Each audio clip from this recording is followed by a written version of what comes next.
You just downloaded Studio One, and now you ready to record? What you think? You some type of engineer or something? Just because you got the software? Wavy Wayne gonna help you out.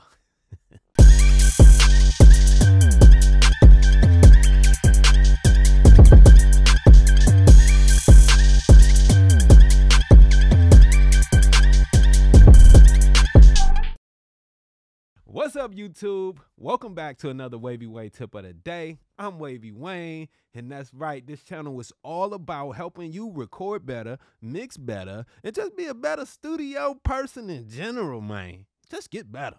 All right, today's lesson, we're going to talk about recording in Studio One Professional, Studio One 4. And I'm sure this applies to all the different versions of Studio One that's out there, from artists to whatever the hell kind of version you got. If you got Studio One, this video is going to help you out with getting started on recording, all right? If you're new to the channel, make sure that you hit the like button and subscribe and turn on the notifications, because I'll be dropping new videos to help y'all out all the time, all right? I've also created some very helpful templates to help you get started a whole lot faster than starting up a blank session. They already got effects set up and tracks and all that stuff, and they're very popular, all right? So just go to wavywayne.com and get you one of them templates if you want to get the sounds of like Roddy Ricch and Drake and Eminem, Rihanna, all kind of stuff, man. If you want to use their effects and stuff, go to wavywayne.com, all right?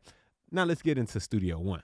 When you launch Studio One, you'll reach a dashboard that kind of looks like this, all right? This is the kind of startup window. So before we get into anything, let's just confirm a couple of things. Let's make sure that, A, if you're using an audio interface, that you have it connected and turned on, all right? And if you plan to record using a microphone that requires phantom power, then make sure that on your interface that you activate that phantom power switch, all right? Now, if we're looking at my Studio One dashboard here, we can see the setup here, and it shows what interface I'm actually using. So my interface is the Universal Audio Apollo X6, and that's what is being shown here. If you have multiple interfaces connected to your system, or for some reason if your interface isn't showing up here, you can click here to change what playback and recording device you'd like to use. So maybe you have a USB microphone or something, then your recording device is going to be different than your playback device. So the playback device just simply means what output do you want the sound to come out of, and then the recording device basically means how do you want Studio One to get the sound in, okay? Cool. Now, when it comes to device block size, this is similar to hardware buffer size in Pro Tools, and this definitely matters, okay? When you're starting out, when you're recording, you want to keep this size low, okay? I recommend either 64 samples or 128 samples. Now, basically, what this does is determine how much information your computer is going to process at one time. If you have this block size set very high while you're recording, then you will experience latency, okay? And then we can even calculate how much latency there's going to be based on where we set this at, all right? So let's say if I set it at 2048 samples, you can see that my input latency is going to be 49 milliseconds, and my output latency is going to be 44 milliseconds. Now, that's a lot of time, and it's going to be very noticeable for anyone who's speaking into a microphone and they have headphones on trying to hear themselves back. So while you are recording, here's the rule of thumb. High for mixing, low for recording. So setting these the block size higher while you're mixing is going to allow your computer to process more tracks and use more plugins on each of those tracks. And yes, the latency will be higher, but who cares as long as you're not thinking about a live input. If I'm not recording to a microphone and trying to hear myself back, then latency doesn't matter. And if I'm not very clear on what latency is, in case anybody's new, latency ultimately is the time that it takes for your computer to process the information coming from your microphone. Once you speak into that microphone, it goes down into your interface, and then that analog signal is converted from analog over to digital, and then it's doing whatever auto-tune and compression and stuff you got going on in your session, and then it's coming back out and being converted from digital back to analog to your headphones. Now, with that time period, that gap in time, because it's not instantaneous, that gap in time is what we call latency, and we want to reduce that while we are recording. So for today's lesson, I'm just going to go ahead and start off at 128 samples. That's going to bring us down to 3.69 milliseconds of latency, which ain't going to be noticeable for most people. All right, so that's going to be great. Let's see, anything in the processing tab that we need to worry about? Nah, not today. As long as you got the correct playback device and recording device, you should be good here. So just go ahead and hit OK. And what we're going to do, we're going to create a new song. If you went to wavywayne.com, if you downloaded one of my session templates, then it will be shown here under user, right? So you can also use some of these other kind of templates that Studio One provides for you, but it might just be a little bit harder to get started with those. So I'm just going to go ahead and go to user, and I'm going to choose empty song, all right? Now, before we do that, there are some parameters on the right side that we should definitely take a look at. First and foremost is going to be the song title and the location of where we're saving this. Man, so many people skip over this and then you can't find your song later. Make sure that you have good file saving techniques, all right? Make sure you name that song appropriately, and then wherever you save your sessions at, wherever you save your files, choose a folder. So in this case, I'm going to call this YouTube YT Wavy, all right? And then I'm going to choose a location by clicking on these little 3 arrows here. And I like to save my sessions to, let's say I save them all to my documents folder. And then I make a new folder in here called Studio One Sessions. All right. So if I do that, boom, create that. And now all of my sessions will be saved in one place. Now, I'm just giving y'all that because if you are running a professional recording studio, you never want to lose a file. OK, sample rate. Basically, sample rate is going to determine the quality of the file. And if you know all this stuff, skip on past this, man. But if you would like to know, I like to give people background so that we know not only what to do, but why we're doing it, so that you can make better decisions for yourself in the future without having to rely on Wavy. All right. The more you know, the more you grow, and the more you can leave me the hell alone. So sample rate basically determines the frequency resolution. A revolution. Sample rate determines the frequency resolution. It basically determines the quality as well. So when you think about sample rate, just think about digital snapshots, right? So right now my sample rate is 48 kilohertz. Okay, that means every second my audio interface is going to take 48,000 snapshots of the incoming analog signal so that it can translate that into a digital audio file that I can work with inside of my Studio One here. So again, sample rate, the higher the sample rate, the more accurate that audio is, the more accurate it is represented inside the digital realm. Okay, now Studio CD quality sample rate is 44.1, and that is the minimum on most DAWs that you can use. I always step it up just a notch and go to 48 kilohertz. It's going to just give you a little bit more information to work with. It's going to help your plugins and stuff process a lot better, and you're future-proofing your files in case you need to go for higher quality mediums. Maybe you're going to be doing something for television, or who knows what it's going to be for. But recording at a 48 kilohertz sample size just allows you to have a little bit better quality than your standard CD MP3 sample rate. All right. Now, resolution, when it comes to this, also known as the bit depth. Okay, the bit depth is going to determine the amplitude resolution, or how basically how dynamic your recordings can be. We always want our mixes to be as dynamic as possible, so we're going to go with the 24-bit. All right, 16-bit, that's going to be CD quality standard. Right. Again, so we're just going to up that just a little bit more to get a little bit more dynamic range out of our mixes. And again, it's going to make our mixes feel a whole lot bigger, a whole lot wider by amping that resolution up to 24-bit. Now, 32-bit floating point, that is a different concept, and we're not going to get into that today, but that's also a choice. But here's how I set my settings: 48K, 24-bit.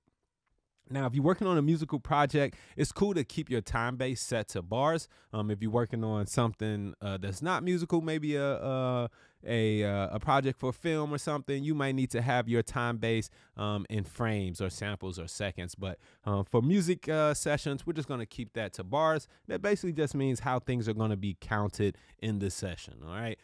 So instead of us looking at 1 second in time, we'll be looking at 1 bar in time, and so forth and so on. Song length, 5 minutes. I don't know why they had this here. I like how Pro Tools just basically determines the song length, but it's just infinite until you stop it, right?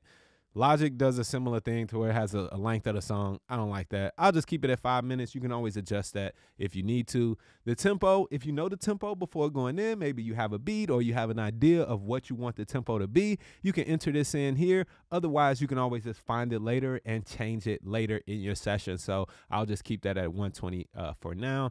Same thing with the time signature, unless most time signatures for popular music is going to be 4/4. So you probably can just keep that there unless you know something otherwise. And key signature, if you know the key of the song, you can choose that and enter that here as well. All right. Now, some other stuff. I typically don't mess with this stuff down here. Play overlaps, da-da-da-da-da. I don't mess with any of that. Now, I'm ready to create. I'll just go ahead and hit OK. One of the first things that I need to do now is go ahead and think about what I'm going to record. So most of the time we're going to be recording to a beat, probably a beat that y'all found off YouTube or something like that. So we need to go ahead and get it into our session. All right. There's a couple of different ways to do this, but before we do, let's change one thing here in Studio One, especially if this is your first time rocking with Studio One. And if you're going to be learning Studio One from me, your boy Wavy, then you need to do this because I'm going to be giving y'all a bunch of shortcuts, and all the shortcuts that I use come from Pro Tools since I'm a native Pro Tools user. Okay, so I would go up to the Studio One menu, go over to keyboard shortcuts. Here we go, right down here where it says keyboard mapping scheme. I just changed that. Click there. Before it was at Studio One, I changed mine to Pro Tools and I hit OK. Okay, so I'm not going to change anything now, but I recommend doing that. That way, when I'm giving y'all shortcuts to start recording and playing back and doing all these different things, zooming in and out your session and stuff like that, I'm using shortcuts that I've already learned and memorized from over a decade that come from Studio One. Luckily, we're able to kind of map those same shortcuts here. I'm sorry, they're from Pro Tools, but we can map them off in Studio One same way. Okay, so the first thing that we need to do is go ahead and import an audio file. All right, so there's a few ways that we can import audio in Studio One. How I'm going to do it right now, we're going to keep it simple. I'm just going to go over to my Finder, and I'm going to find a beat that I want to use. I'm just going to go over to my little Gate Wavy folder. I got some YouTube beats from the Noisy Neighbors that they sent me. All right, cool. That wouldn't work. All right, it don't really matter which one I choose. So I'm just going to drag this now from my Finder and drop it right off into my session. It's an MP3 file, so it's going to be converted over into WAV or AIFF depending on what my session is set to. So you're just going to go ahead and take a second to convert. Once this beat is done converting, one of the first things that I like to do is first, let's just make sure that it's all the way to the beginning. So if you drag and drop this somewhere in the middle, you can just drag it all the way to the left to make sure that it's at the beginning. And then what I also like to make sure that we do is make sure we have headroom for the actual vocals that we're going to start to record on top of this beat. So you can click on this little eye here so you can see your tracks fader and kind of see more information, or you can just go ahead down to the bottom right corner of your edit window here and click on the little mix control, and that'll open up a fader as well. I like this view a little bit better. So what I'm going to do is just kind of go over to one of the loudest parts of the beat. I'm going to play it, and I'm going to just adjust the level a little bit to bring it down. Now, I do have other videos where I'm talking about my main input level and how we should record, but ultimately when I'm recording, I'm looking for my input level to be somewhere around -6 dB, okay? A lot of times when we bring a beat into a session, that beat is going to already be limited and maxed out, and it's going to be pretty loud. So what I do to make sure that my vocals don't end up clipping to overcompensate for such a loud beat is such a small thing, but a lot of people miss this, and that is simply turn the beat down. Gain staging is very important. Let's turn that beat down so it's not so loud to where we already distorting and clipping before we get started. Can you turn that down, please? Okay, so let's just go ahead and zoom out a little bit. Cool. Now here's our loud part. Can you turn that down, please?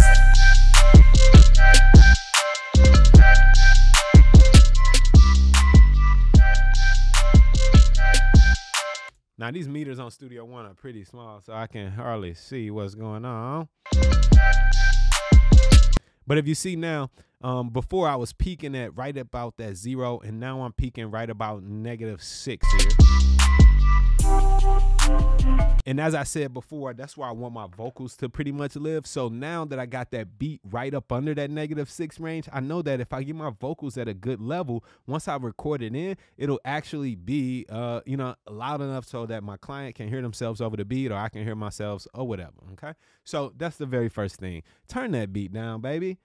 If you're using the Wavy Wayne template, you can just drag and drop your beat directly onto the beat track that I provide you, and it already has been attenuated.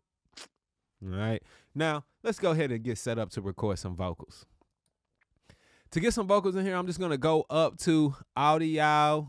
No, I ain't. I'm going to go up to the track menu and hit add tracks, or we're going to use the shortcut if you're an editing ninja. All my editing ninjas, make sure y'all check in, leave a comment, say editing ninja in the comment if you use shortcuts. All right. So the shortcut to create a new audio track is going to be Shift Command N. If you're on a PC, it's going to be Shift Control N. All right. And we can name this track Lead Vox LDVOX. Cool. It's going to be an audio track.